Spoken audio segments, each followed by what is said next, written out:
तर आता शेतकरी मित्रांनो, तुम्ही मला प्रश्न विचाराल की हजारो वर्षापासून भारतामध्ये जगामध्ये पाऊस पडतोय आणि आपण काही आतापर्यंत कृत्रिम पावसाचे काही प्रयोग केलेले नव्हते मोठ्या प्रमाणामध्ये, ढगांमध्ये आपण काही मीठ पेरलं नव्हतं, कुठली विमानं सुटली नव्हती आणि पाऊस पडत होता. मग आताच काय गरज पडायला लागली आहे आपल्याला ही कृत्रिम पाऊस पडण्याची? तर त्याचं एक साधं कारण आहे. आपण जर का बघितलं तर गेल्या काही वर्षामध्ये एवढ्या मोठ्या प्रमाणामध्ये झाडतोड झालेली आहे. आपलं ग्रामीण भागातलं जे लोकसंख्या आहे ती वाढलेली आहे आणि वाढत्या लोकसंख्येने त्याच्या जीवनासाठी लागणारी ही झाडं तोडलेली आहेत. आमच्या सुरले गावचंच एक उदाहरण देतो. सुरले गावमध्ये 400 घर आहेत आणि सर्वसाधारण तुम्हाला माहिती आहे की प्रत्येक घराला वर्षाला एक 7-8 क्विंटल लाकूड लागतं.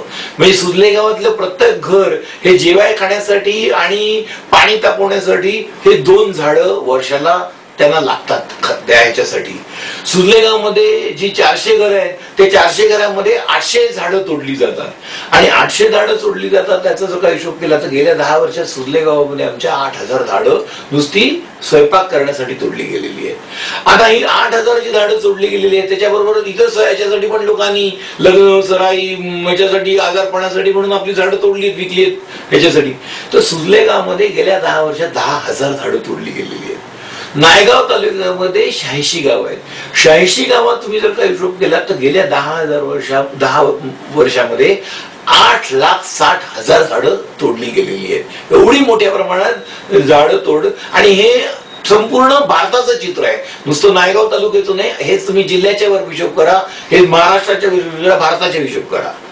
आता या झाडतोडीमुळे काय झालंय की ही जी सगळी झाडं आहेत तर ती झाडांची जी वाळलेली पानं असतात तर त्या वाळलेली पानं ही आसमंतात फिरत असतात उन्हाळ्यामध्ये. तुम्हाला माहिती आहे की वावटळ येतात, फिरतात. तर ह्या पानांमध्ये सूक्ष्म कण असतात मिठाचे. तुम्हाला माहिती आहे की सगळ्या सजीव सृष्टीमध्ये मिठाचे सूक्ष्म कण असतात. मिठाचं सूक्ष्म कणाशिवाय जीवनच चालत नाही. म्हणून आपण स्वयंपाकात पण मीठ खातो, आपण सगळ्या गुरांना पण मीठ घालतो, सगळीकडे आपल्याला मीठ लागतं. तर हे मीठ नैसर्गिकरित्या पानांच्या माध्यमातून या ढगांना मिळत होतं. परंतु मोठ्या प्रमाणात जंगलतोडीमुळे हे मीठ जे मिळत होतं त्याचं प्रमाण अगदी कमी व्हायला लागलंय. हे पहिलं कारण आहे.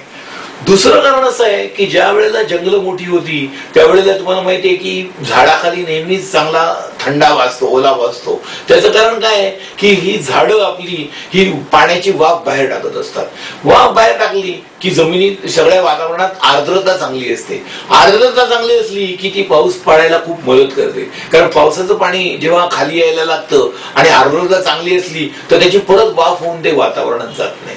म्हणून झाडं तोडीमुळे एकतर हे जे सूक्ष्म कण आहेत, उत्प्रेक्षक कण जे आहेत ते मिळत नाहीयेत आणि दुसऱ्या बाजूला आर्द्रतेचं प्रमाण कमी झालंय.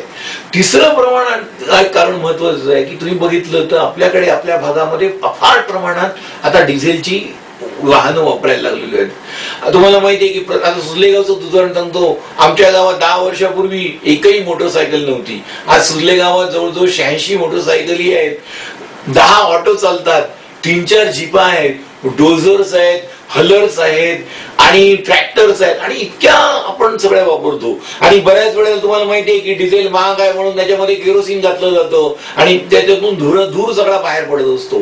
तर हे जे प्रदूषण जे झालेलं आहे ग्रामीण भागातलं आज मोठ्या प्रमाणात, तर त्याचं काय होतं त्याच्यामुळे अनेक सूक्ष्म कण तयार होतात आणि पाण्याचे जे थेंब एकत्र यायची जी प्रक्रिया असते पाऊस पडायला तर त्याचे ते उलट तुकडे करतात ह्या पावसाच्या कणांचे.